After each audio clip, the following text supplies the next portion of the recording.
Hello बच्चों।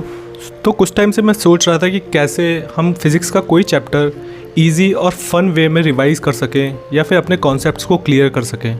अब वैसे नॉर्मल तरीका होता है कि हम लोग पहले थ्योरी रिवाइज करते हैं और फिर हमारे रेस्पेक्टिव कोचिंग इंडस्ट्री के जो भी मॉड्यूल्स होते हैं, क्वेश्चंस, वो सॉल्व करते हैं और प्रीवियस ईयर पेपर भी। तो मुझे लगा कि एक ऐसा प्रॉब्लम डेवलप करना चाहिए जिसमें generally broad types of questions या generally important NEET questions cover हो जाए किसी भी उस पर्टिकुलर चैप्टर के।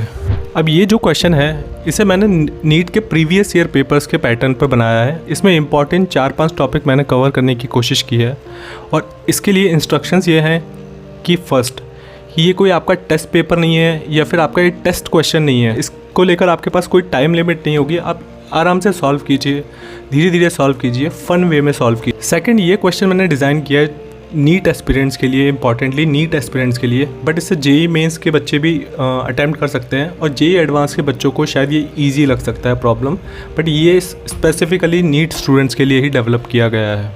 थर्ड, प्रॉब्लम को आप स्किप नहीं कर सकते हैं क्योंकि जो ये प्रॉब्लम है इसके फर्स्ट के जो कुछ पार्ट्स हैं उसमें जो वैल्यूज़ आपकी आएंगी वो फाइनल के कुछ पार्ट्स में वो वैल्यू वापस यूज़ होगी ताकि वो कनेक्शन बना रहे।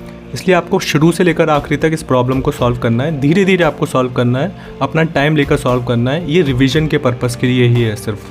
क्वेश्चन का प्रॉब्लम स्टेटमेंट मैंने इंग्लिश में दिया हुआ है और उसका एक डायग्राम भी मैंने जो इस प्रॉब्लम से बनता है वो आपको इस प्रॉब्लम में ही आगे दिया हुआ है, बट इसे मैं वर्ड बाय वर्ड एक्सप्लेन नहीं करना चाहता बिकॉज एक और चीज़ प्रॉब्लम होती है जो बच्चों को होती है कि वो जो क्वेश्चन देखकर अपने माइंड में इमेजिनेशन या क्वेश्चन देखकर उसको इंटरप्रेट नहीं कर पाते, तो आपको ये प्रॉब्लम बड़ी लग सकती है। और इस प्रॉब्लम के बड़ा होने का रीज़न यही है कि आप बड़े क्वेश्चन को देखकर डरे नहीं और उसको धीरे धीरे पार्ट वाइज पार्ट इंटरप्रेट करने की कोशिश करें। ठीक है, तो ऑल द बेस्ट, सॉल्व कीजिए और कमेंट सेक्शन में आंसर आप ज़रूर अपना लिखिएगा और बाकी लोगों से भी शेयर कीजिए, बाकी अपने फेलो स्टूडेंट से भी शेयर कीजिए, उनके साथ डिस्कस कीजिए। Thank you.